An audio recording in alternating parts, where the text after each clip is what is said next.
Here at Fully Booked and Caffeinated, we love coffee, but there are so many options to choose from in the coffee game. So how can you narrow it down? Well, allow us to help. Afuera Coffee is a company that sources their specialty beans from Central and South America, and the environment is quite literally in every bean. The volcanic soil infuses each coffee bean with vibrant and unique flavors. They have a flavor for everyone based on your personal tastes. Bold espresso for me, smooth light roast for Heather. And that's not all. The best part about Afuera Coffee is the ethical sourcing and sustainable farming practices they use to give you the best coffee while still protecting Mother Earth. And there's more. 5% of all sales are donated back to charities that provide conservation efforts to the great outdoors. If you don't believe me, go to their website, afueracoffee.com, and click on the 5% pledge tab. They have some great info on how much their pledge to charity has already impacted the environment. So check out Afuera Coffee if you're looking for great tasting, vibrant coffee, and you can rest assured knowing that you're contributing not only to your own happiness, but to the environment that we so desperately need to protect. This is an exclusive discount for listeners of our show. Use our promo code to get 15% off any product at afueracoffee.com. That's AFUERA coffee.com. Use promo code CAFFPOD, CAFFPOD. Again, that's afueracoffee.com, promo code CAFFPOD for 15% off sustainable and ethically sourced coffee. Here at Fully Booked and Caffeinated, Kelsey and I love a good strong coffee. But sometimes you just need a coffee to take the edge off and not keep you up all night, or maybe you're cutting back on your caffeine intake without sacrificing the flavor. Well, that's where Savorista Coffee comes in.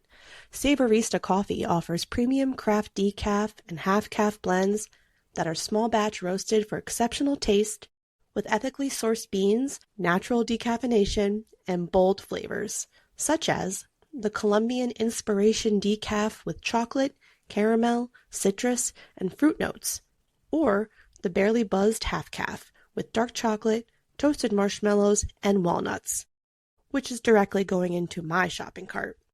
Our listeners can enjoy an exclusive discount of 25% off any product with our promo code CAFFPOD. So head on over to Savorista.com and be sure to put in that promo code during checkout.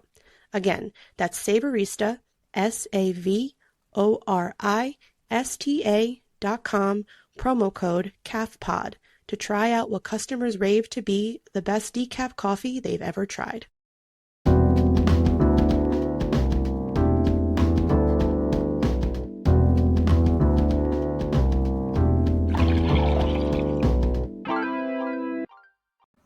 Hello, welcome to your favorite bookish podcast, Fully Booked and Caffeinated. I'm Kelsey. And I'm Heather. And today we will be discussing and reviewing Project Hail Mary by Andy Weir. As usual, let's talk about our fuel for this discussion. What are you drinking / what did you have today, Heather? Today I had my usual from Dunkin', my iced caramel coffee with cream and sweet and low. However, I have been adding an extra pump of caramel because they haven't been that great. And I feel like the flavor runs out so quickly. Mm-hmm. So while I know it's not the healthiest, I don't care.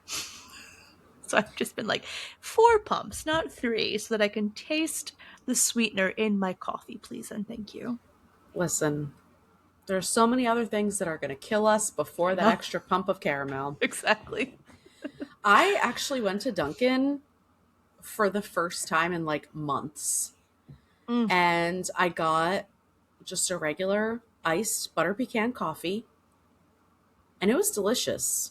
Nice. Because when you take a break from Dunkin', sometimes you come back and it hits. I know, that's the thing. I've been having it too much again recently, so I think I need to take a break. Mm-hmm.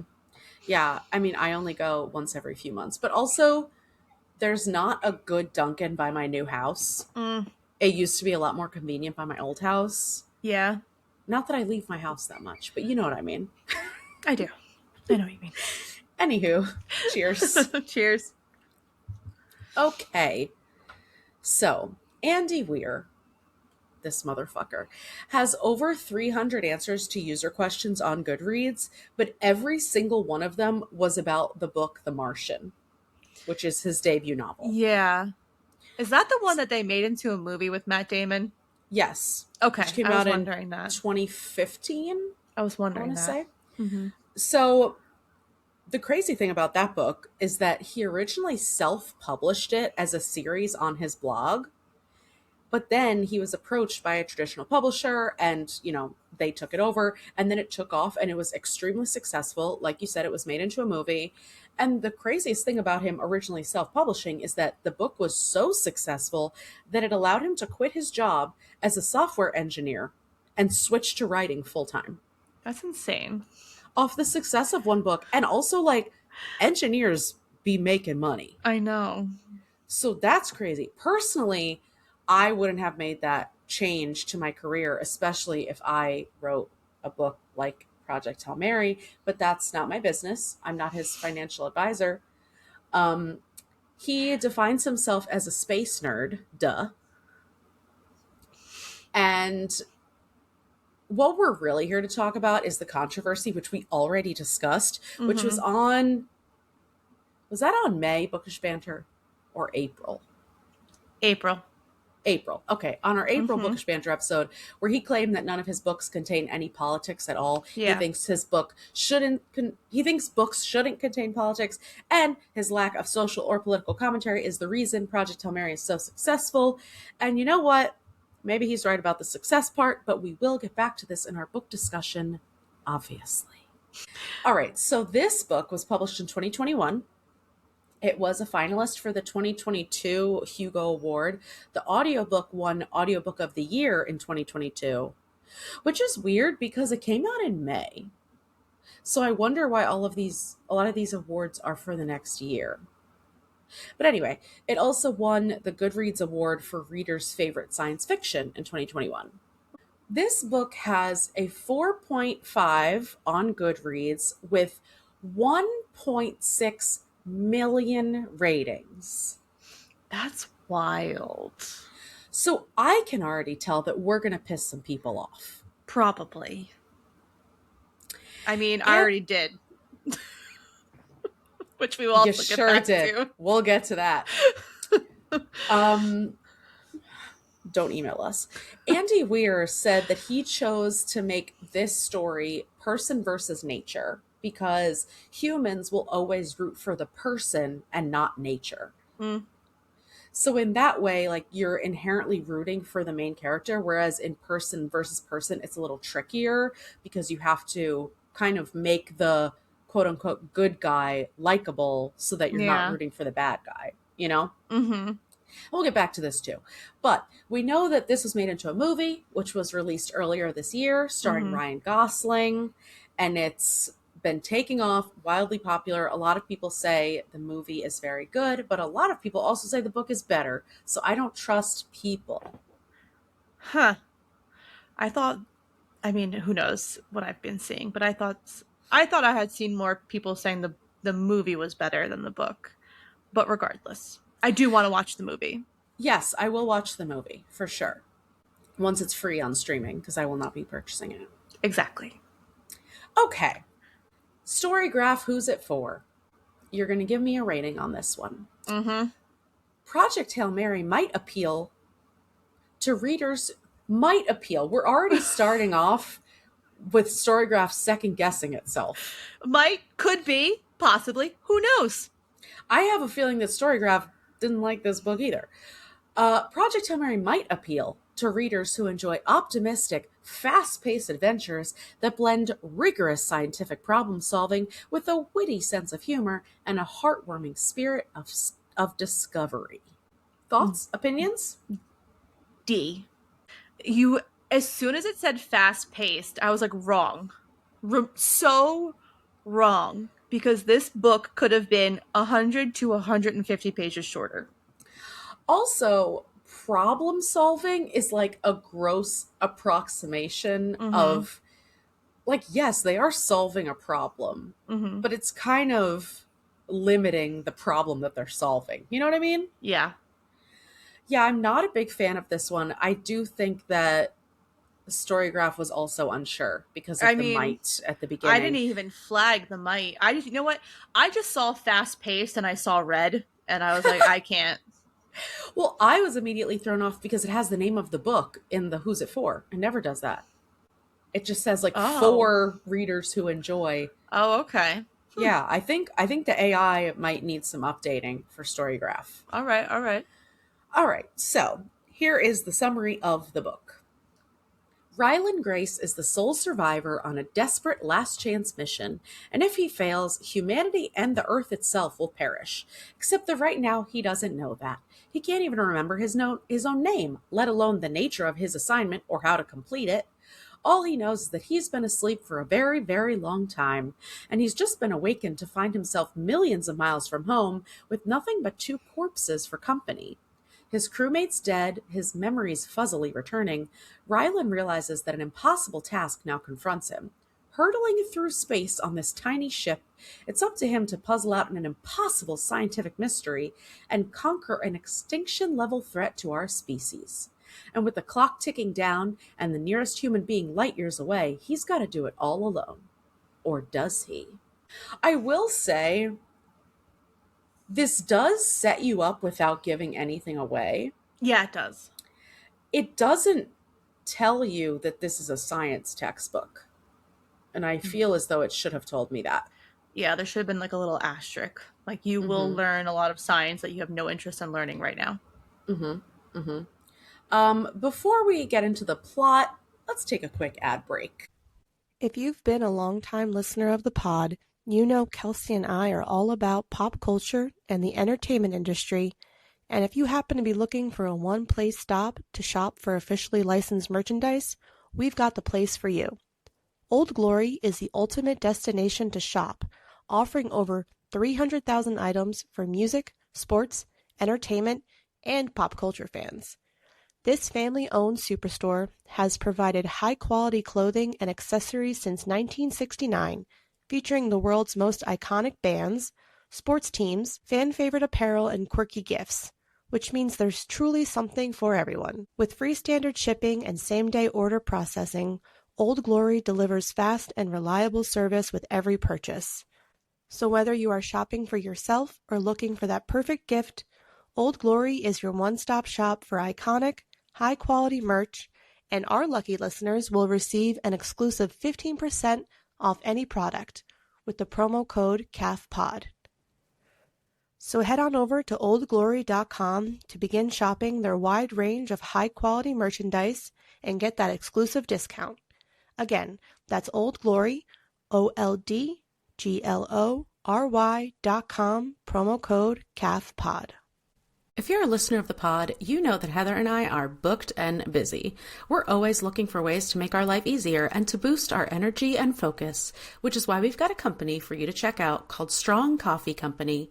Their instant coffee and latte options not only provide a quick route to your delicious morning coffee, their blends are also infused with 15 grams of grass-fed protein, 5 grams of MCTs, 250 milligrams of adaptogens such as ashwagandha and theanine. If you're like, what the heck does all that mean? It means you'll be getting much better sleep, more mental clarity, and no jitters or crashes. Better sleep means more productivity and more energy to do things you love, like read and listen to this podcast. So if you're committed to being your best, healthiest self without giving up your daily cup of coffee, check out Strong Coffee Company. We've got an exclusive discount for you only for listeners of our show. Head to strongcoffeecompany.com and use promo code CAFPOD to get 20% off any product. This is the highest discount Strong Coffee offers, so make sure to use this code ASAP and let us know what you think. Again, that's strongcoffeecompany.com and use promo code CAFPOD. Okay, so I'm going to talk about the plot without talking about much of the science stuff because number one, it's boring, and number two, how we get there is irrelevant. We just need to talk about the result. Fair. So we start with Ryland Grace waking up in a sterile hospital-style room with tubes all over, 2 dead bodies, and a robot that is taking care of him. Mm-hmm. Which, like, terrifying. If I woke up out of a coma and there was a robot there, no. Nope. Right back to sleep. He doesn't even remember his own name, but as he gets up and starts exploring, some memories start to come back to him. And throughout the story, we flash back to the past timeline, which is right before Ryland leaves on this astronaut journey. Mm-hmm. And due to his amnesia, the past timelines are framed as these memories coming back to him, which I actually did really like. Yeah. So even though they come back like insanely specific. Yeah, I know. So in our past timeline, we find out that there is an apocalypse level problem affecting Earth. The sun is getting dimmer. And without the sun, the entire population on Earth will die in a very short matter of time. Obviously, it's a big fucking problem. Mm-hmm. And terrifying. A bunch of scientists figure out that there's a substance that is stealing the energy from the sun and hanging out on Venus. And Ryland remembers that he's actually a middle school or high school? I think it was middle school. I thought it was middle school. Yeah, because he said junior high. Mm-hmm. He's actually a middle school science teacher, and during a lesson one day, this woman named Strat showed up and picked him to be the first person in the world to observe these mysterious dots from Venus. Mm-hmm. Already, this was pissing me off because it's so ridiculous and far-fetched. Yes. But once in this state-of-the-art government lab, Strat tells Ryland that he's basically a guinea pig just in case the dots are deadly. And he's just like, okay. Sure.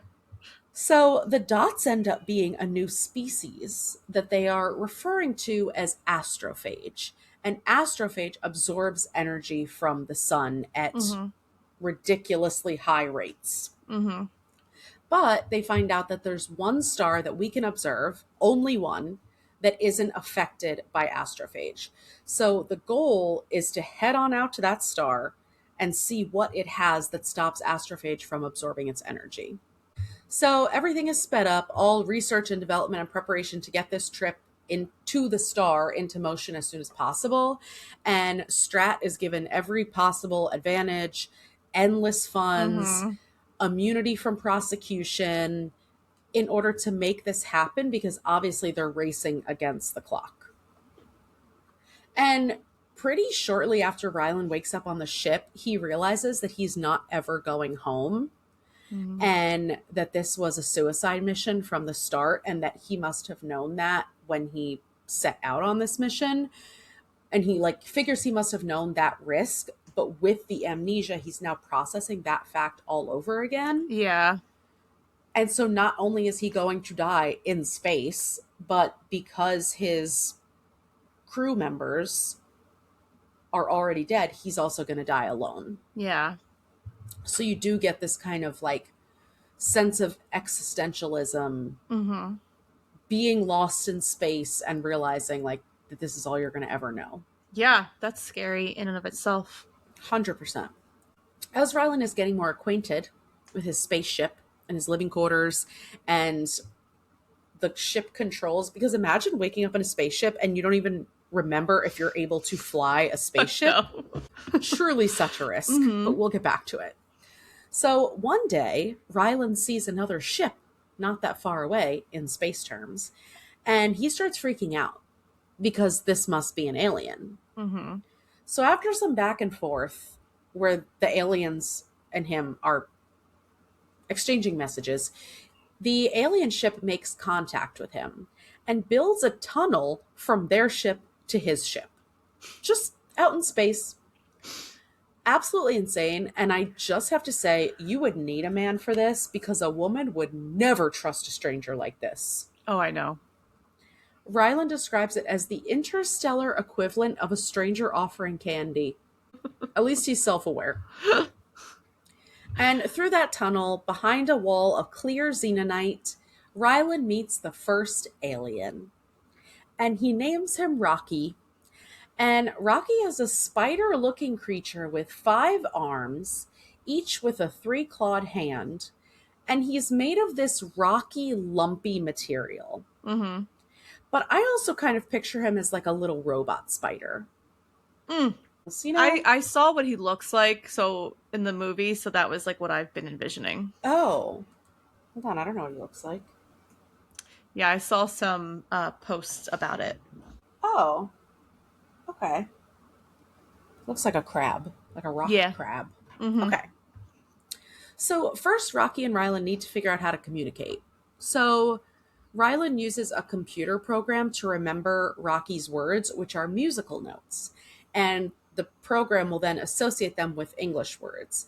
And Rocky is extremely smart. He has a photographic memory. He can do ridiculous math sums in his head quickly. So as they're learning each other's words, Rocky is doing most of the adapting to Ryland. And he uses Earth's time and units of measure because he can quickly convert to Iridian, which is his planet.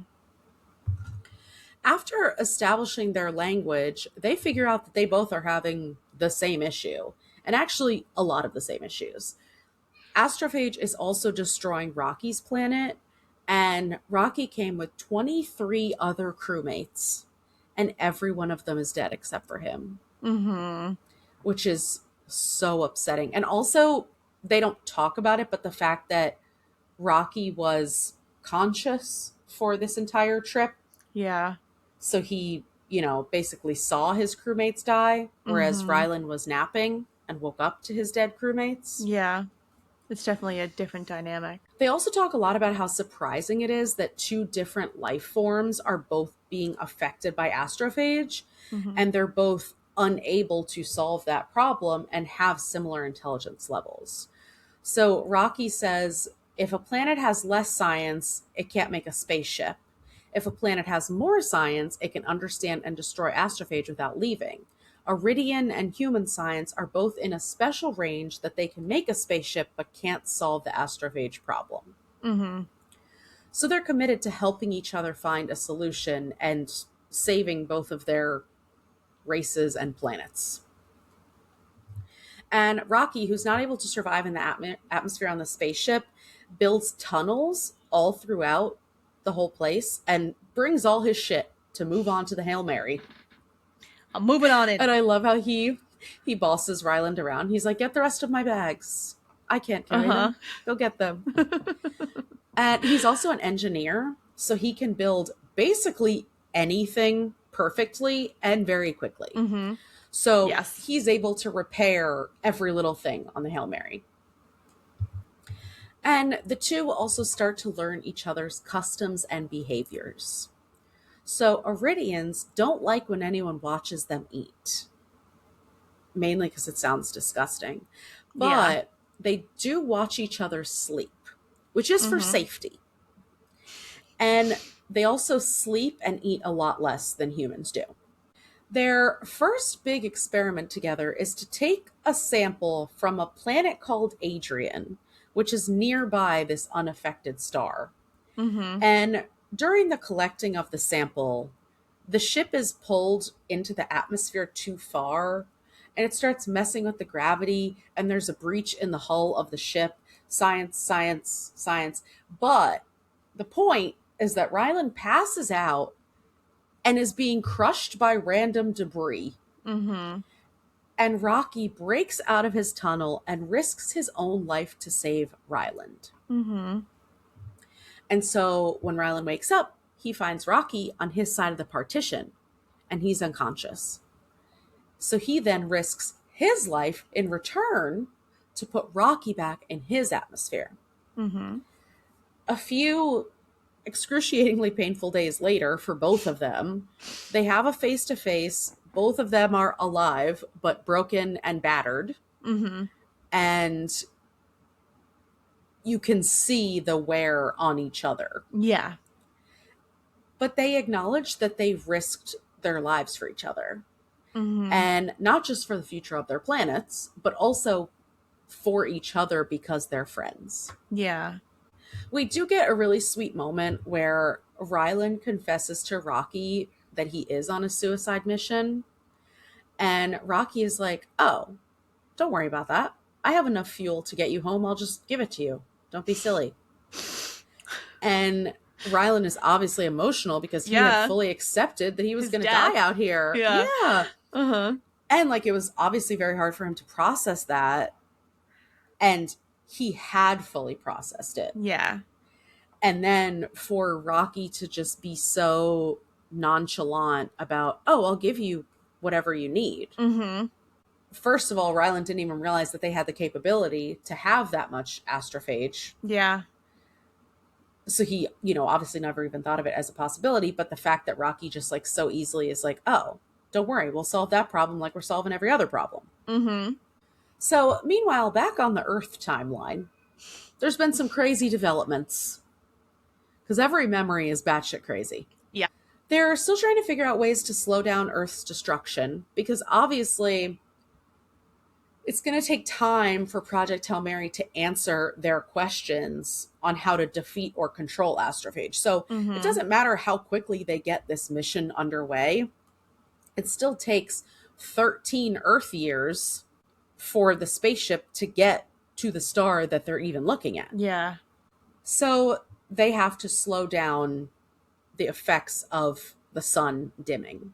So they purposely release extreme amounts of methane into the air to speed up global warming, which in turn buys them a little extra time.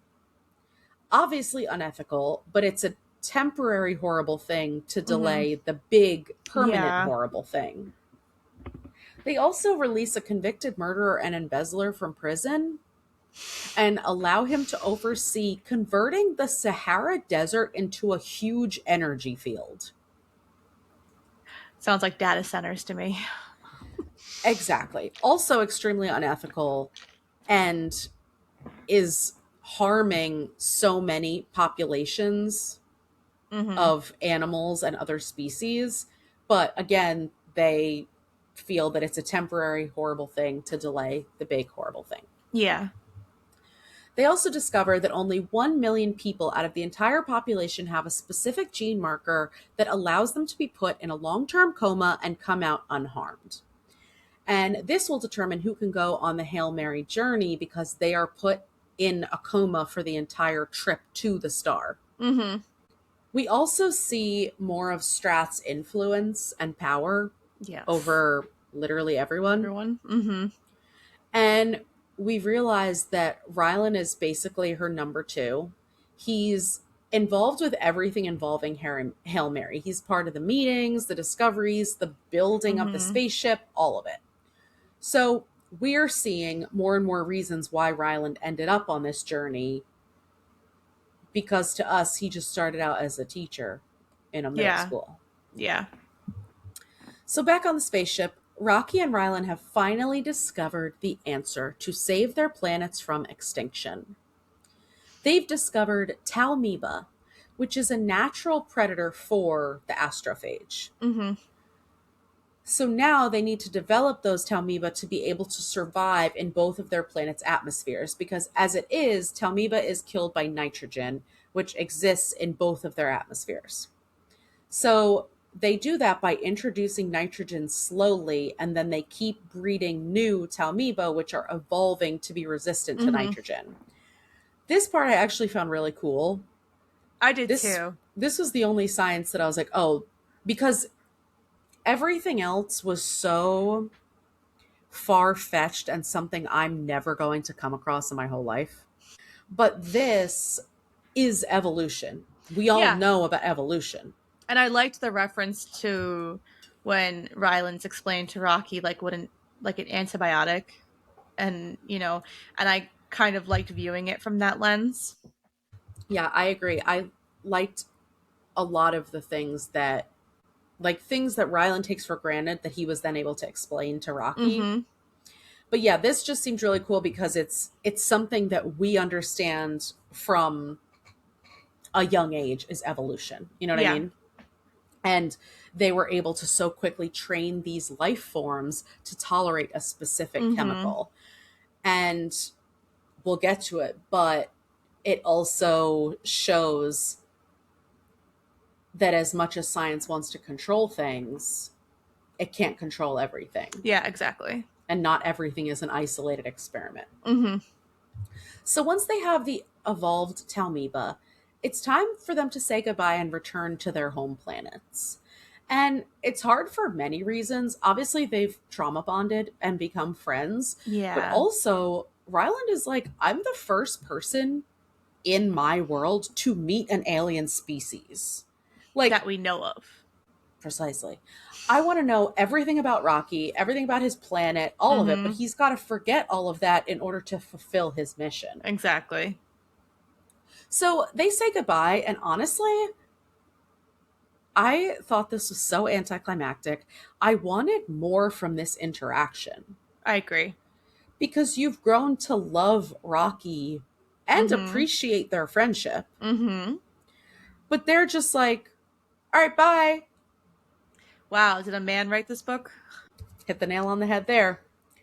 So they're out of there and they're on their way home. Then we get another flashback to the earlier timeline on Earth where we get the real twist of this book. Not like a thriller twist, but a sci-fi twist. You know what I mean? Because Ryland recovers a memory that he never actually did volunteer for this mission. After one of the original crew members died, Strat chose Ryland to replace him, and Ryland is like, no, thank you, I'm not going. I don't want to die, and I should stay here and help my students prepare for what's to come. And Strat says, oh, you're so funny, it's not a choice, you're fucking going.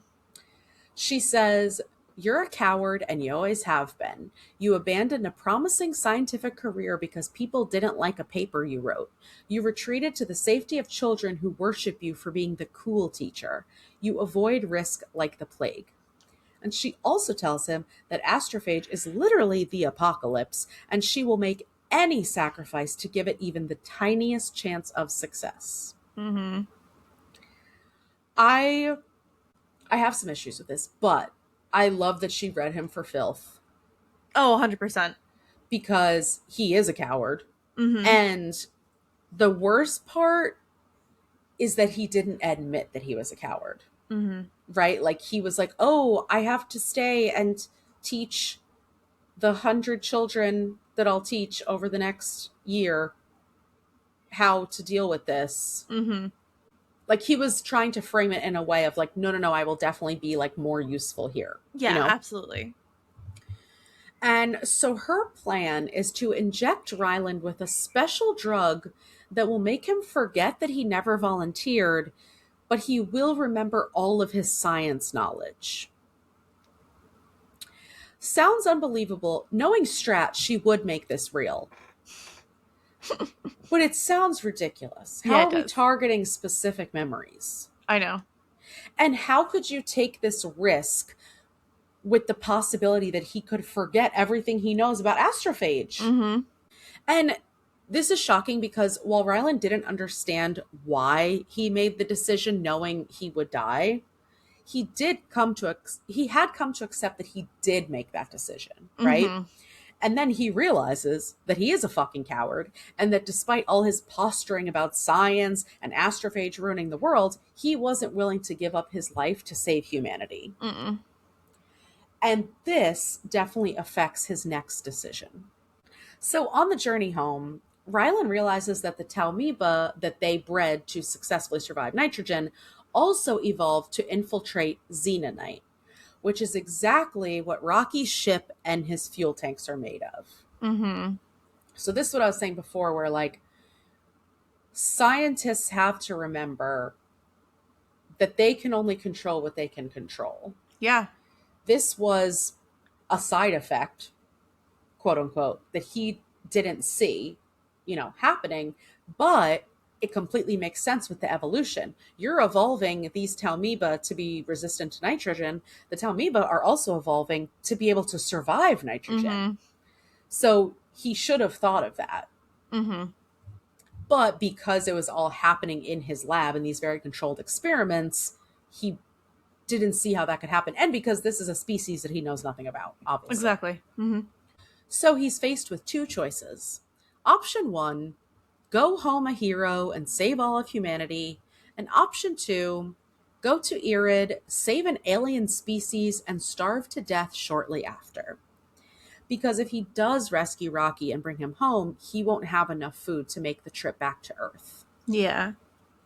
And to be fair, he did already send his research home to Earth on their little communication beetles, so they should be fine without him. But there's always the possibility that they won't receive that information, that they won't know what to do with it. And also, he won't be able to claim the glory. Exactly. And of course, he decides to go save Rocky. And it's very heartfelt and sweet when Rocky realizes Mm-hmm. that he embarked on a new suicide mission in Yes. order to save his life. Mm-hmm. Because at first he's like, "Oh my gosh, you decide to help me and then you'll go home." And Ryland has to again be like, "No, I'm not living after this." And the story ends with Ryland living on Irid in an Earth atmosphere bubble where he's aging much faster than he would on Earth. Mm-hmm. And he keeps giving up the option to go home, instead choosing to stay and teach the little Iridians. What did you think of the ending? I actually liked the ending because I think that made the most sense, to be completely honest. Considering that, I think a big moral of the story is friendship, and Ryland very clearly had a very hard time on Earth connecting with people, and he finds himself in space by himself, and he ends up befriending a rocky creature. And during their short time together, he definitely becomes like emotionally attached. But I also think it like makes sense in its own way as well, because he's a scientist and this is a really cool piece of science. It's like a whole other life form, and if he can't relate to humans, maybe he can relate to like Iridians. Mm-hmm. Yeah, that is a really good point because, if you look up anything about this book, friendship is one of the main Mm-hmm. themes.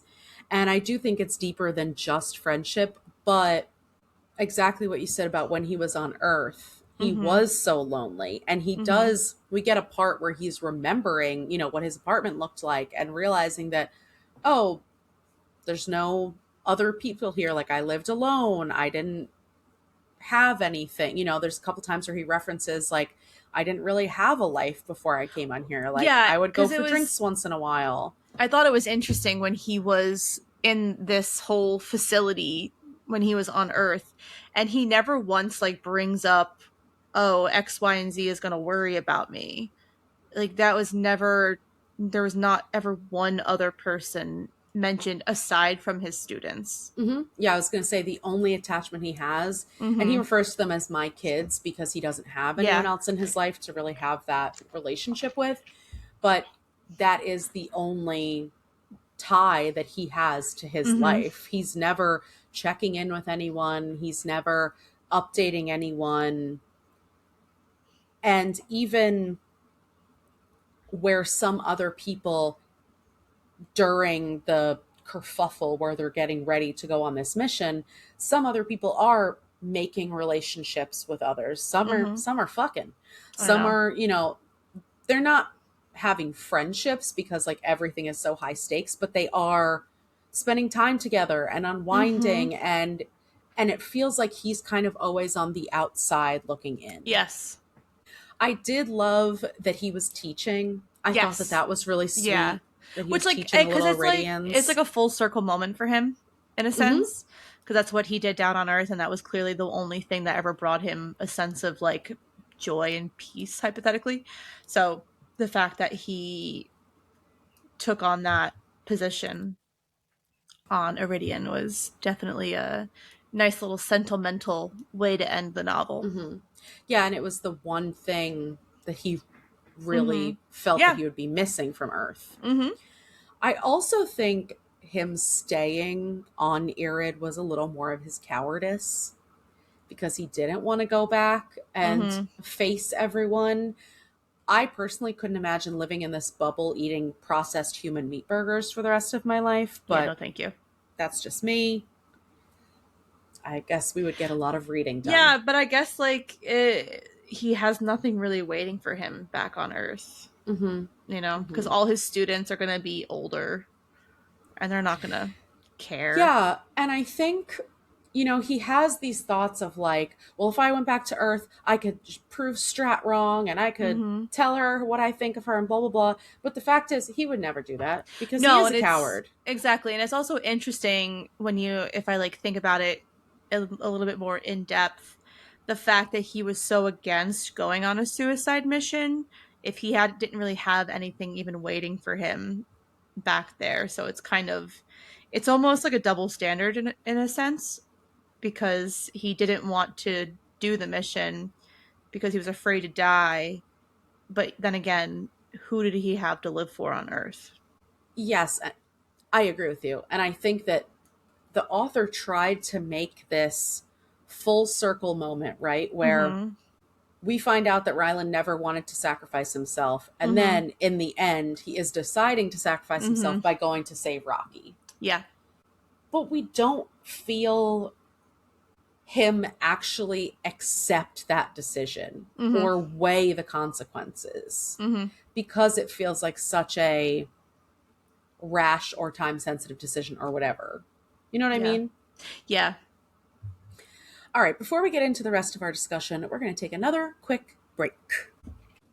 Here on Fully Booked and Caffeinated, we're constantly on the go, but sometimes we just need to unwind and relax with a good book. Enter Good Feels THC infused seltzers. Good Feels is committed to redefining the way you relax.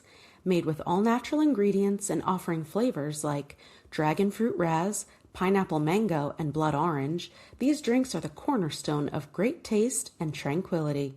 Not in the mood for bubbles? Good Feels also offers gummies and mood booster drops to add to your favorite beverage. Whether you're looking to unwind after a long day, enjoy a night in with friends, or just need a little something to take the edge off, Good Feels cannabis seltzers are perfect for any occasion. And we've got an exclusive promo code for listeners of the pod. Go to shop.getgoodfeels.com and use promo code CAFPOD for 20% off, 21 and over only. Again, that's shop.getgoodfeels.com, promo code CAFFPOD.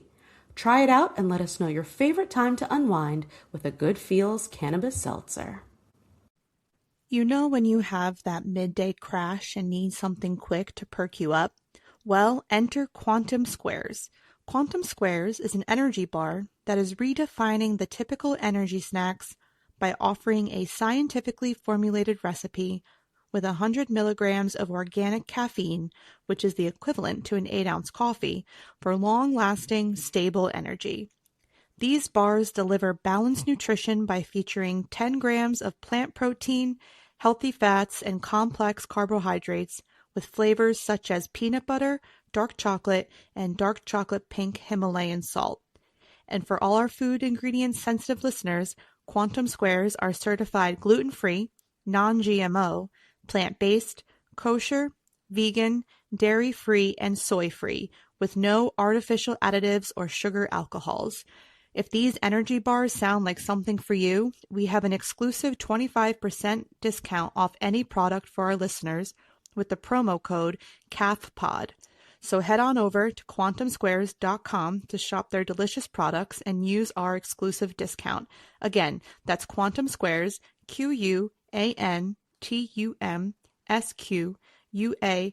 QUANTUMSQUARES.com, promo code CAFPOD. And we're back. Okay, so before we get into the heavy hitting discussion, let's talk about some of the characters. How did your opinion of Ryland change throughout the book? It didn't. Okay. I'm going to be fully honest. I didn't connect to his character at all. I Me either. didn't I didn't like I didn't dis no, that's a lie. I You're didn't allowed like to dislike him. It's I know okay. cuz like I'm trying to think about it cuz I'm like he obviously has some positive attributes in that he was so willing to teach Rocky and like really wanted to like relate to him and have like this relationship. So he's obviously capable of feeling and connection, but even during those moments, it just kind of felt it. it felt like he was doing what he had to do to survive, with a hint of, oh, this could also be a cool friendship. Like a, Mm-hmm. hey dude, we're bros now. But there wasn't any, like, I personally didn't see any character growth throughout the book, even at the end. I I agree with you, and I think that the reason that we didn't connect with him, or the reason that their goodbye didn't hit for us, Mm-hmm. is because we didn't connect to Ryland, right? Yes. Like, I've connected to Rocky. Loved Oh, Rocky. loved Rocky. Obviously the And I star of the hate show. spiders, but I loved Rocky. We'll get Yeah. back to Rocky. So I didn't have much of an opinion on him in the beginning, besides him being like this huge nerd. And he seems like an okay enough guy, right? Yeah. Because he talks so highly of his students and That's his what I'm saying. career. Like, he's not a terrible human or anything, but he doesn't bring any attributes to the table that makes me want to relate to him or find some commonality. Like, it's just, Yes. he's Hmm. just kind of like existing. Yeah. And to that point, I also wasn't surprised when I found out that he didn't go on the journey willingly. Like Yeah. there wasn't enough positives about his personality for me to be shocked when he did something negative. You know what I'm Mm-hmm. saying? Mm-hmm. He still is very selfish, and I'm not saying that in a bad way necessarily, because human beings are innately selfish, Yeah. but for the other scientists and the other people involved, it wasn't even a second thought. They Mm-hmm. were prepared immediately to do whatever it takes. Yeah. They had thought everything through. They knew exactly what they were giving up, and they didn't hesitate to do it. Mm-hmm. The problem was that they had too many people volunteering for this. Yeah. And then they had to narrow it down with the gene marker and all this Because, yeah. stuff. Mm-hmm. But the people who were selected were 100% in, no questions asked. Yeah. Mhm. And so because he wasn't, it just makes him into such a worse person. Yeah. And like, I guess I can give him like a little bit of credence that he never voluntarily entered this, this scientific experiment at all. Like, he was just kind of like, he was very clearly forced into it, and then he accepted it.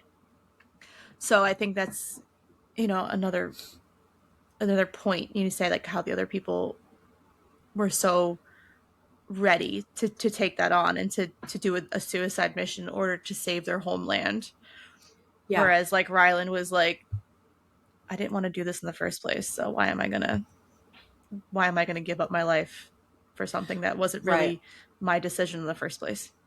Right. But then his background as a scientist, he knows as much as these Mhm. other scientists exactly what's going to happen, what Yeah. his future is going to look like.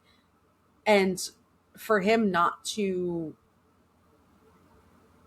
even consider sacrificing himself for the Yeah. future of humanity. And I guess like the one, I guess I could maybe see from his point of view, he doesn't. It comes across as he doesn't think he is smart enough to be chosen as one of the scientists to go on the trip. So I definitely think there's a lot of like Imposter syndrome. imposter syndrome, yeah, and like not really knowing his true identity. So I guess I can give him that he definitely doesn't feel like he's the best choice. But when you're met with the idea of like, there's now, unfortunately, the people that were chosen end up dying in like this fiery wreck, like, it, in order, so close to launch, in order to bring someone on and try to teach them so much in a short period of time, you would think that he would be like, okay, I understand. And I understand. Because I mean, it was definitely so well explained to him in that meeting about like, listen, yes, we do have someone that could come on board, but you don't understand. We have to teach them so much in such a short period of time. Mm-hmm. Whereas you have been here from the very beginning of this project, and you know all the ins and outs. You even know what the other people's roles are. You are the perfect candidate. Mm-hmm. But even hearing that, he still is like, no, thank you. Yeah, and to your point of imposter syndrome, He does have it to an extent, because I don't think men will ever fully have imposter syndrome, because they still walk into a room and think that they're the hottest shit that's ever existed. But it's one of those things where inside his own mind he has this imposter syndrome, right? But then when he does get into these meetings with these extremely high-ranking people, these brilliant people that he's, you know, heard of from other countries and stuff, and he gets into conversations with them, and he has no problem expressing his opinion. He has no problem telling them if he agrees or disagrees with something they're working on. Like, so he does start to realize that there's a reason that he's there, right? Yes. And so by the time that they do explain it all to him, he still is like, that can't be possible. But he's getting there. You know what I mean? What did you think of Strat, and do you blame her for her decision to force him on the mission? I mean, no, it was definitely unethical, obviously. Like, but we are, it is shoved down our throats from the very beginning that she can do whatever the fuck she wants with no consequences. So am I surprised that she did what she did? Absolutely not. Do I fault her for it? No, because she's trying to, as she says, she's trying to save her planet. And if she has to force someone on a mission they don't want to be on in order to succeed or have a chance of succeeding at saving it, she's going to do what she's got to do. I think we're very much shown what a badass female she is from the jump. And so there should, if there's ever a moment of a second guessing emotionality in her, that would completely take away from her character, because that's not who she is. So no, I'm not surprised, and I liked her. Yes. Yeah, it's so crazy how obviously she commands respect and authority everywhere she is, right? And no one in this whole book, even though some of them are like, wow, she's crazy, yeah, she's kind of a bitch, none of them second guess her. None of them ever say she's not the right woman for the job. Like, everyone immediately knows, like, there is a reason this woman is in charge of saving our entire species. You know what I mean? Do you want to know something crazy? Yeah. I was low-key expecting them to fuck. I mean, everyone thought they were fucking. Like, I was like, is it gonna like, I don't know. It's just, there was like this little buildup, and I was kind of expecting them to have some kind of, not emotional relationship, because I don't think Strat's capable of it, but just, I almost felt like, because I think you also get the impression that she is very impressed by Ryland. Yes. And I think that would obviously be a turn on for her, because she's like, oh, men are normally stupid, but this guy's kind of smart, and it's kind of hot. Yeah, but she knew he was a coward from the beginning. Exactly. So I think once you get to the end of the book and she says that, you're like, oh, okay. Like, I understand. But like, I was like, not that I wanted it to happen, but like, it just felt like it was going in that direction. I liked when the Russian woman was like, good, she needs to relax. She's so uptight. Maybe you should like get her between them sheets. Yeah. I did see some people on Reddit talking about how they thought that Ryland was asexual. And I'm like, maybe he just couldn't find any women to sleep with him when he was on Earth. It doesn't make him asexual. But they were like talking about how he like was abandoned on the ship and never talked about missing sex or missing women or missing. Yeah, I mean, I guess I could kind of see him giving like Sheldon from Big Bang Theory vibes. Okay, yeah. But Sheldon got laid. Oh, I know. But there was like, you know, I know what you mean. Yeah. Yeah, I just think it's such a leap to say that he's asexual just because he did not have sex in this book. And that just means that we're so fucking programmed by the formula of books that if there's not sex, something is wrong. You know what I mean? And he didn't have any real opinions on the fact that Dubois and the other lady's name, Shapiro, were fucking. He was just like, oh, all right, like, you guys do you. Like, it wasn't really, it didn't faze him. He was like, oh, do you call her that during sex? Like, so, he like, yeah. That's so, a normal, you know, that's someone who has sex. That's a question they would ask. You know what I mean? Yeah. About Strat, I do think she went about it the wrong way. I don't blame her for forcing him at all, because like we said, she had to do what she had to do. He shouldn't have been a pussy in the first place. But I think she could have convinced him. I think so without too. acting like this, without injecting him with a mysterious chemical which possibly could have altered his brain chemistry. Yeah. When he's on a mission to save the fucking world. Uh-huh. Maybe she could have just had a sit down with him. If she had forced a pretend tear out of her eye, he probably would have been like, oh my God, if I made her cry, that's like I know. I earth-shattering. actually think that if she took the time to maybe let down her walls a little bit and have more of like an emotional stance on it than just like her hard hitting, you're going to do what the hell I say kind of rhetoric. I do Yes. agree. I think that And that could have been.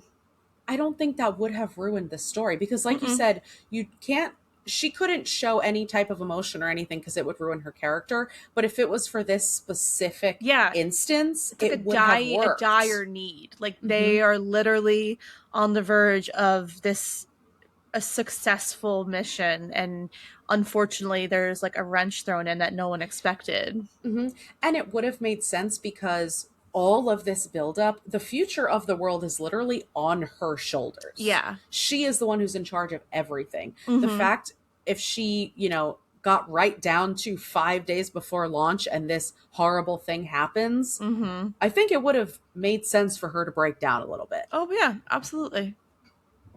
All right. What did you think of Rocky? I mean, obviously, Rocky was the best part of the book. I love, without Rocky, ugh. And like, it's just like interesting how like he was written, like this like little cute little alien dude, and he wants to learn. Like he just has this, he's already so smart, but he has this infinite need of knowledge and like wants to learn. And he was like, he's like, can I have a laptop? Can I bring one of your laptops back with me? Like I want to learn everything about Earth. And it's like, and it was just, and it wasn't even in a way to, he just wanted to know. He just wanted the knowledge. Like he just loves knowledge. And he had no problem saying, you know more than me. Yeah. He had no problem saying, I don't know this. Please explain it to me. And he's so obviously not held back by what humans are held back by. Like ego and all of the worst parts of us. And Rocky doesn't have. Yeah. And I liked that they're kind of like, he's like a penguin. Like he mates for life. Like when he finds like his other half. And I'm like, so like, he's just like he's better than a human. Yeah. Yeah. And I loved how he was so smart and sarcastic and funny. And it was very cool how it was written that they did have so much in common, and they explained why. So they explained like how these two completely different life forms could have something in common.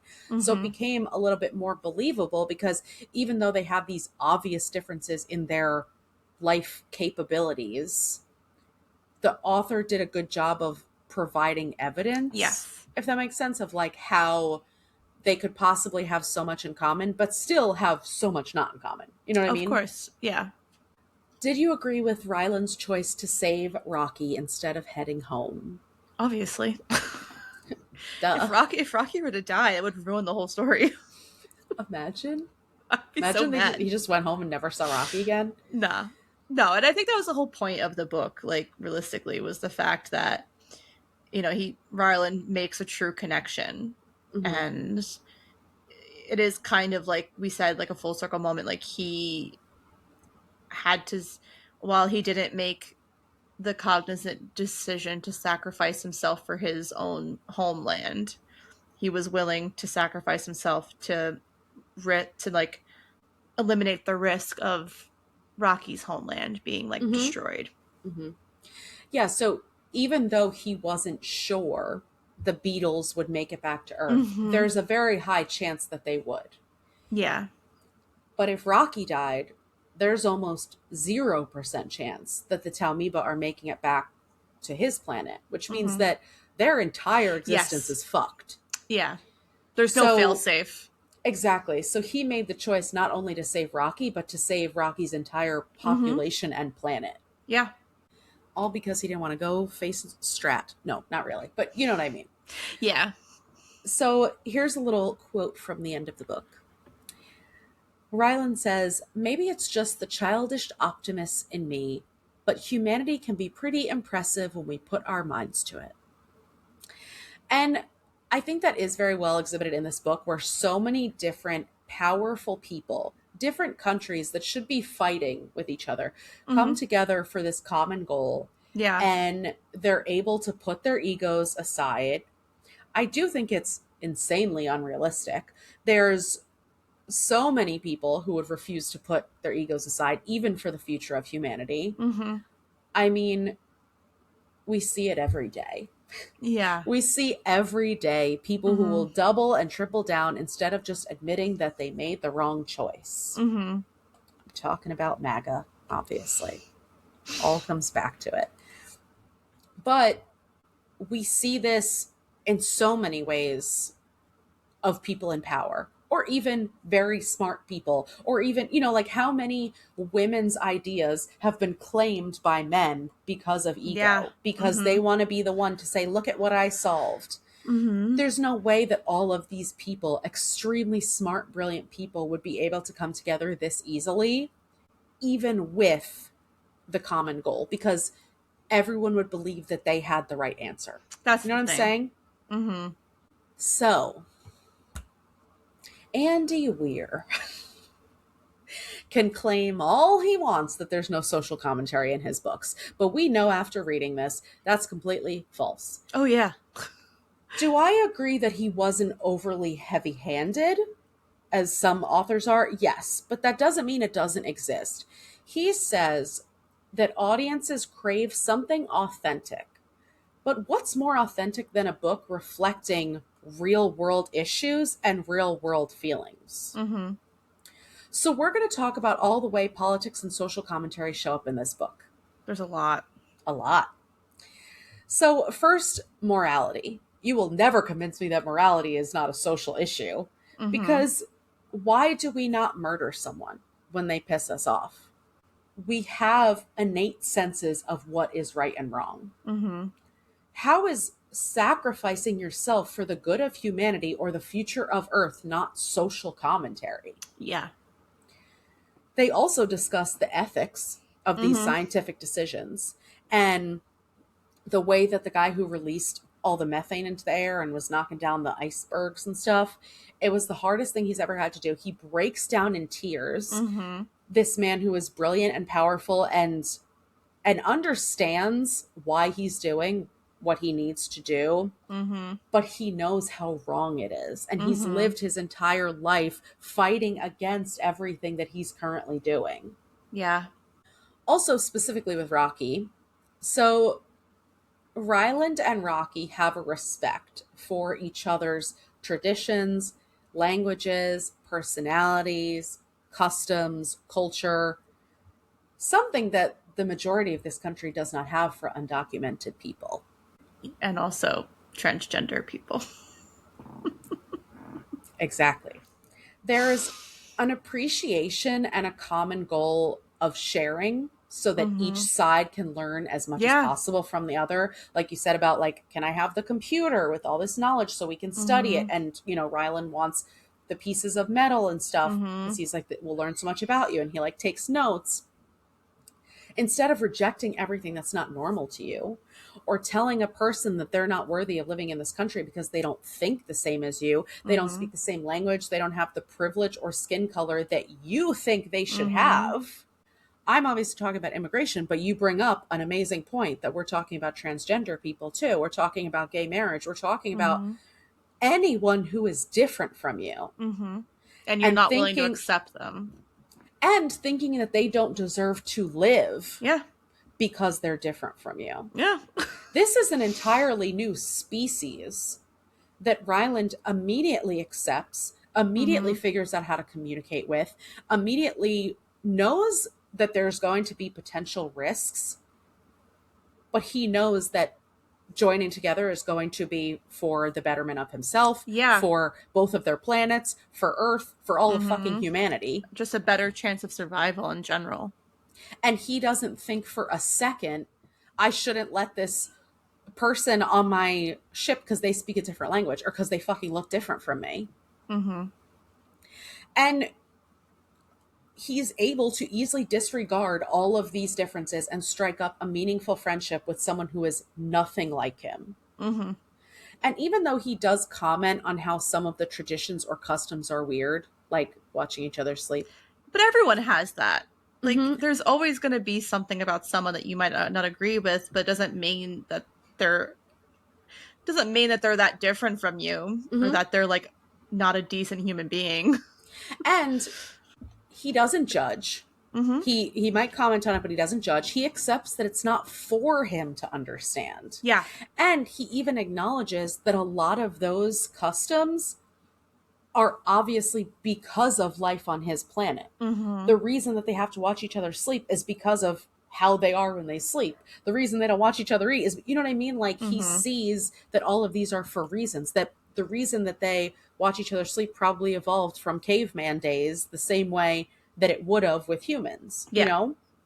He also specifically talks about climate change and global warming as a real thing. And as we know, a lot of Republicans don't even believe in global warming. So even though it is scientifically proven, it is still a hot button issue in the Yeah. world today. Yeah. And I was on Reddit and someone was like, the fact that we're talking about climate change as if it's a debatable topic, we're cooked.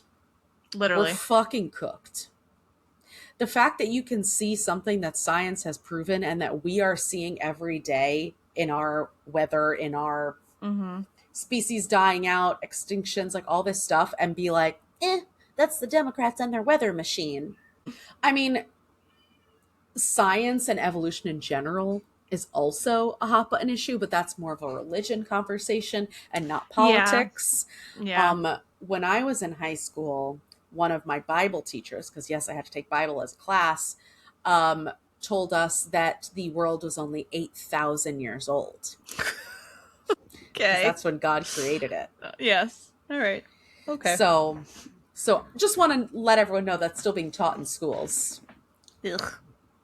So we're erasing Black history from schools and also teaching religion. Anyway, that's a different conversation.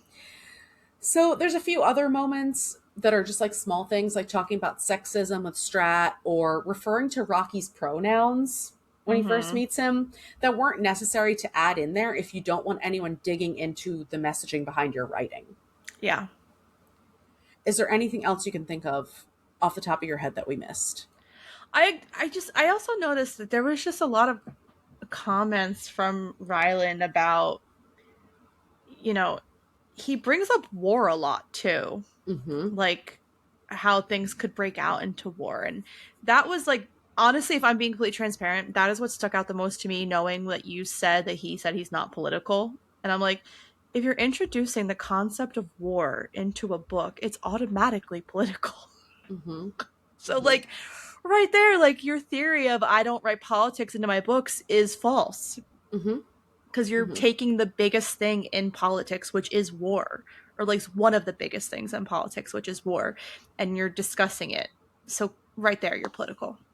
Basically, my whole point is that like these statements are so ridiculous because it takes away the intelligence of the reader. Yeah. It's like, go ahead. Go ahead.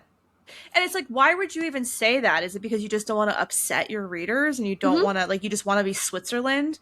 Like, that's not going to happen. Like, not everyone is going to like you or appreciate your work. Like, you have to just kind of go into, I mean, we talk about this all the time, even like doing this podcast, we have to go into this knowing that people are going to listen to this and maybe not agree with what we say and think that we're terrible. Okay, that's your opinion. Like, I know I'm innately a good person and I don't care what anyone else thinks. But like, not everyone is going to like you or what you have to say, and you have to kind of just accept that, especially if you're going to be putting your work out into the world. And it's such and we talked about this on our Bookish Banter episode, but it's so obviously coming from a privileged middle-aged white man. Yeah. Because he can act like he has any say over whether there's politics in his books or not. And basically saying, oh, if you think that's in there, you're wrong. And you're projecting something onto my work, which is another thing we talk about all the time, that when the author writes the book, and releases it, they give up all control over how it's going to be perceived. Yeah, that's what I was just going to say. I think us as the reader, we take what we take from it. Like, you present to us your story, and every single person who reads it is going to take it differently because every single person is different. So insinuating that we are wrong if we take those things from his book, and the reason it's so successful is because it doesn't have those things. It's back to what I was saying about the intelligence. Like, it's like saying that you can introduce all of these inherently political topics like war, global warming, international politics, the dangers of this apocalyptic news, and assume that as the reader, we're not going to understand the ramifications of all that. We're not going to understand how that would have a ripple effect on politics all over the world, that we're not going to think about how we would handle the wars and the deaths and the absolute chaos that would ensue. We're supposed to just glaze over all of that and be happy that a science teacher made friends with an alien spider. It's fucking ridiculous. Yeah. And it's taking away our independence as the reader and making it sound like, oh, all those things that you're seeing in there, just because I introduced war, I'm not talking about politics, you silly goose. Yeah, but that was, I mean, a big sticking point for me with this book, and why I personally will not be reading any more of his books, is he has such an immature vibe throughout the book. And so it's almost like he's trying to say, I feel like he tries to use the humor and like the, childlike instances to like take away from the fact that it's political. Because if I had to read one more poop fart joke, it was, and that was the first thing you said to me when you first started the book, was that the writing was very immature. I was like, we immediately start with, there was a tube up my butt. Why do I care about that? No, wait. Oh my gosh. There was a part where he called it his gentleman parts or something. I don't his even gentleman know. something, talking about his penis. And I was like, he's like, I'm just scooping poop. And I'm like, what? Okay. So like, you want to have this super smart book, this super smart scientific novel, and like, you're ruining it by throwing in these like immature man comments because you think fart jokes clearly are funny, which, listen, all the more power to you. I could care, listen, everyone, fart jokes are funny. I'm not gonna lie. Of course I laugh at some, but like, if you're presenting this scientific fiction novel that has a shit ton of science in it, that yes, went over my head completely. I love science, but don't talk to me about science, if you get what I mean.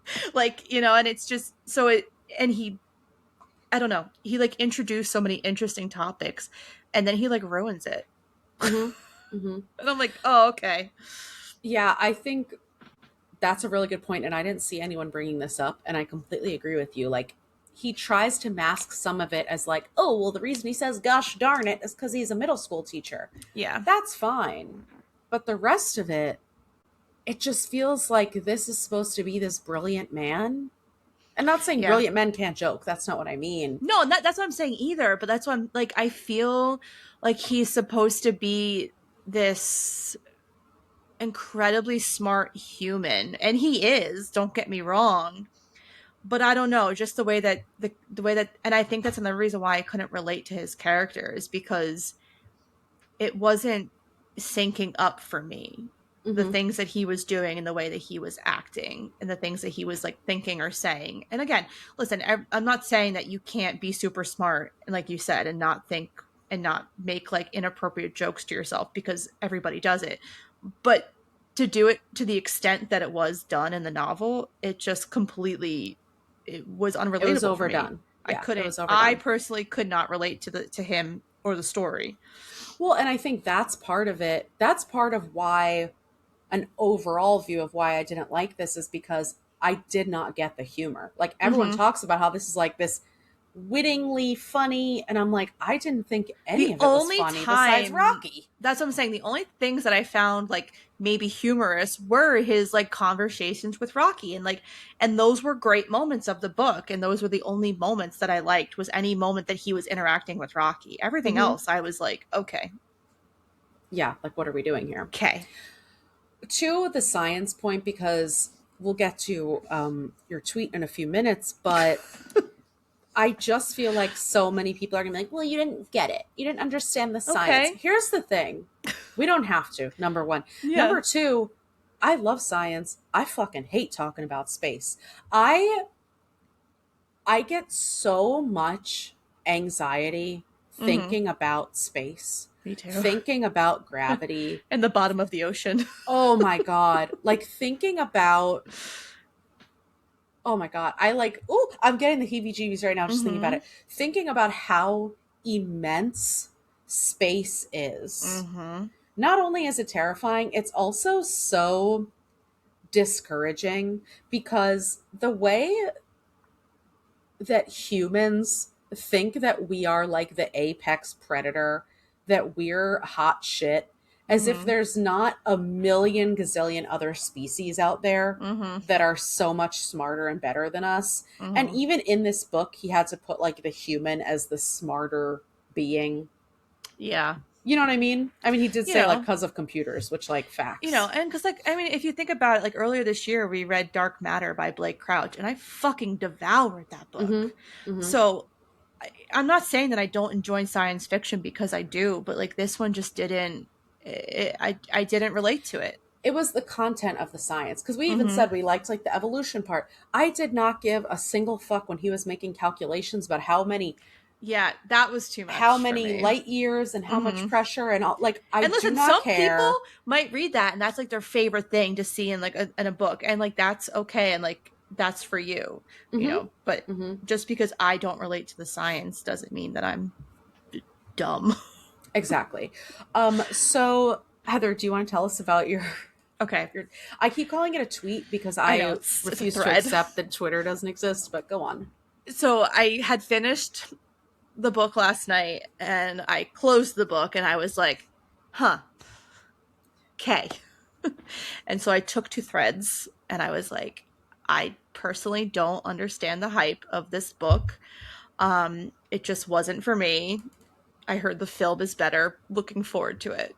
And I woke up to some human, and let me pull up because I screenshot it. It's a woman who apparently is a mom, which even makes me more upset because I'm a mom. And her entire personality is mom.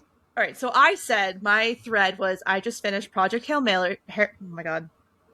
I just finished Project Hail Mary, and I need to say I do not get the hype whatsoever. I've heard the movie is better than the book, though, so at least I have that to look forward to. To which this woman responds, scroll through your posts and you watch a lot, in capital letters, of brain-rotting TV, so it makes sense that you wouldn't like a book that has science, math, empathy, humility, etc. So she's saying I'm dumb. Because I like to watch Summer House and Love Island. Also, where was the humility? Simply cannot be. Is the humility in the room with us? I didn't say that, like, I didn't. It just, the book wasn't for me. I just didn't understand the hype. It doesn't mean that I didn't appreciate the empathy of the book, because yes, Rocky was my favorite character, and I appreciated what Andy Weir brought out of Ryland in his moments with Rocky. But okay, so I didn't, just because it has science and math and I didn't get that. It's just insane. You didn't even allude to that, first of all. I didn't. It's just the point of the book community has gotten so fucking toxic. Yes. Because the fact that you saw that a stranger posted that they didn't like a book, and you were so offended because you liked that book that you needed to go to their page, look through all of their shit, and find out the reason why they didn't like it.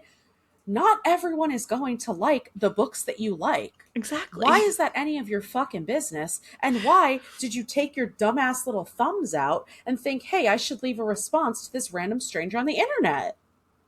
And like, I've been seeing it recently. A lot of people, like the Dungeon Crawler Carl community, They scary as fuck. Okay. If you say you don't like a book, luckily I like the book, so I haven't been under target, you know? But if you say you don't like the book, they be coming for you. But I feel like that's the same as like the ACOTAR people. Mm-hmm. You know what I mean? It's like once these you have dangerous this fandoms. yeah, and it gets to the point that it's just, you know, and I don't know, like to call someone out on the internet on something that you like, she took it too far. Mm-hmm. Mm-hmm. Well, because she was insinuating that you're not smart enough to appreciate the book because you watch brain rotting TV. Yeah, and it's like, no. Also, like, bitch, let me see your viewing history. What are you watching? Yeah. I know I'm smart. I hate this. Thank you. I hate this illusion that, or like, I don't know. The fact that people think that they need to comment whenever they don't agree with something is why internet culture is so fucking toxic. Yes. And like, joke is on you, bitch, because we have a podcast, okay? So we can say whatever the fuck we want about Andy Weir and Project Hail Mary. I know. And it was funny. And yes, I am definitely a person that cares about what people think, but I like read it this morning and I was like, I like guffawed in my bed because I was like, what?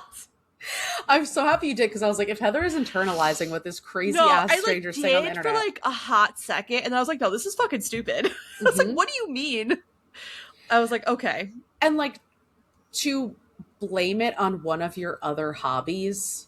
That's what I'm saying. Like, it's like offensive to me in a sense, because it's like, because you're saying that because I like to indulge in reality TV, it means that I can't understand a science fiction novel. Or and you can't even not just understand it, but appreciate it. I'm like, girl, I love fantasy novels. And then insinuating that any person who watches reality TV couldn't possibly appreciate a book that this person who's so much better than us could appreciate. Anyway, don't add us on Threads, because we'll talk about it for an hour on our next episode. I know. Now I'm kind of just like, should we just like make rage bait comments on Threads to see what people come out with? We should probably make we should make a fully booked and caffeinated Threads, and then it'll just rage be bait. Quotes of what we've said on this podcast. Yeah. With like the episode number below it. Yeah. I don't want to get bad ratings on Spotify though, or Apple Podcasts, so maybe we shouldn't. We don't want to find people that aren't our people. Yeah, I mean, they would listen for 5 seconds. Okay, I do have some important finishing questions, but did anything else stand out to you as far as the messaging here, or anything else you want to discuss? Others like, I can't wait for this fucking episode to be over. Okay, I want to finish off with 2 important questions. Yes. Number 1, if you were gone... I knew it. I knew you're gonna ask an existential crisis question, aren't you? It doesn't have to be. It doesn't have to be. It will be. It doesn't have to be. If you were gone from Earth for the past 26 years, what would be the most shocking development to you? Oh. So that's 2000, the year 2000. So you're saying if I had left Earth for the 26 years, so I left in 2000 and I came back in 2026, and what was the most shocking thing for me? That Donald Trump is president. What do you mean? I was going to say like the invention of the internet, Heather. No, like there's no other answer. You're telling me that the guy who says you're fired on reality TV is now the president? No, thank you. Wait, imagine put me back in space. Literally, without the bungee, without the suit, all of it. I just want to live in the stars. Yeet me out of here. The fact of like, imagine coming back and seeing one clip of him like fucking sleeping during a meeting, or one clip of him even speaking, and I would be like, I came to an alternate universe. I went in space and I came back to a new Earth. This is not my Earth. 100%. I agree with you. I was going to say the invention of social media, because the fact that people put, us included, but a lot of people worse than us, obviously, put all of their fucking business out on the public interwebs for anyone to see is absolutely crazy. Okay, what would you hope that the world would accomplish in the next 26 years if you left today? I really want to see specifically my daughter's generation just kick the shit out of this current like political climate and really persevere in trying to like prove to people what acceptance truly is. Mm-hmm. And that we don't I mean it's never going to happen. In a perfect world this is what would happen, but like the way that we are as humanity in the current time is horrendous and horrific and Mm-hmm. disgusting, and it's like the fact that we as humans treat other humans the way that we do. Not saying us, I'm not trying to like group us Right. together, but just the way that humans in general are treating other humans is just so terrible. And I don't understand how we've grown so much as a world and we're just retreating backwards, and we've come to this just pure hatred for people Mm-hmm. that don't look like you or aren't like you. And it's it's just very sad. you know It's so fucking depressing. And like, I wish that we could break out of these cycles yeah. because we have so many new things to worry about. And then we're Mm-hmm. still worrying about women having rights. We're That's what I'm still saying. like revisiting issues that were resolved how long ago. They're trying to overturn gay marriage. They're taking away Yeah. women's right to choose. These things that should have already been fixed and should have already been taken care of so that we can focus on the new shit. Mm-hmm. And it's just so baffling to see the audacity of some people to not care when people are being murdered in the streets, to not Mm-hmm. care when people are killing themselves because they can't live authentically, to Mm-hmm. not care when children are being separated from their families for the color of their skin. Mm-hmm. It's horrific. And then these people are able to sleep at night Mm-hmm. And unmedicated. then there's just the people in this world that just do the most horrendous things in general, like sex trafficking and human Mm-hmm. trafficking and Mm-hmm. just killing Child people for the fun molesters of and it. You know what I yep. mean? Like, Mm-hmm. it's you know what? Space sounds pretty good. Honestly, I used to be scared of space, but now. What if we go and we find our own planet? Also, he said the food was pretty good. So, I mean, so I was expecting, if you wanted to know where I thought you were going, I thought you were going to ask me if I was willing to do a suicide mission, and my answer would be no.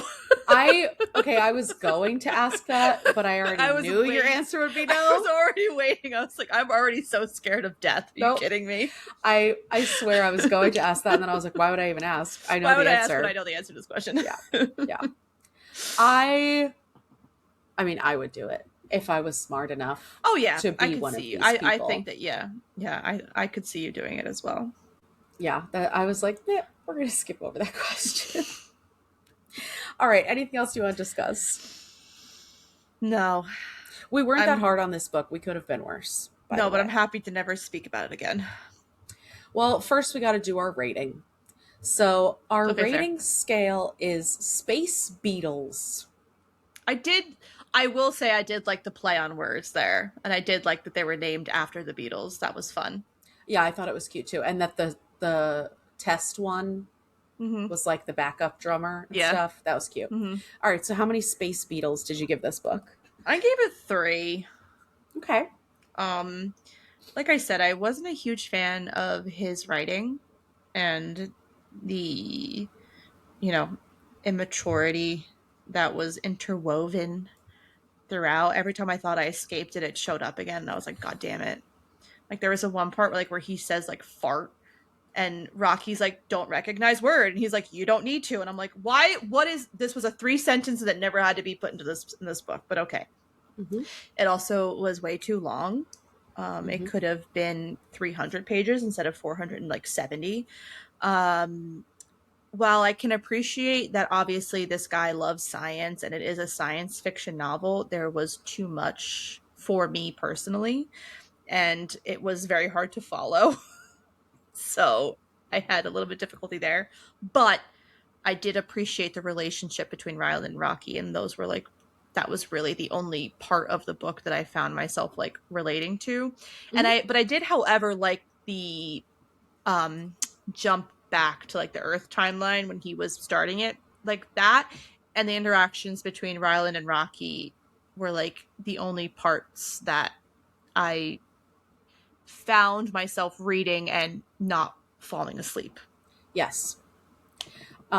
Obviously, we didn't appreciate the science parts because our little girl brains are too full of Bravo and Love Island. Exactly. I've just been watching too much of Kyle Cook saying he wants to send it. So, oh, I forgot about the Send It era. Yeah. Send it to space. Send it all the way to space. I rated this 3.5 space beetles. Okay. I think the concept is cool-ish. And there's a lot of elements I liked. I liked, for this book being 90% science, it surprisingly still flowed. And I wasn't as bored as I originally thought I might be. Oof, I wish I was that.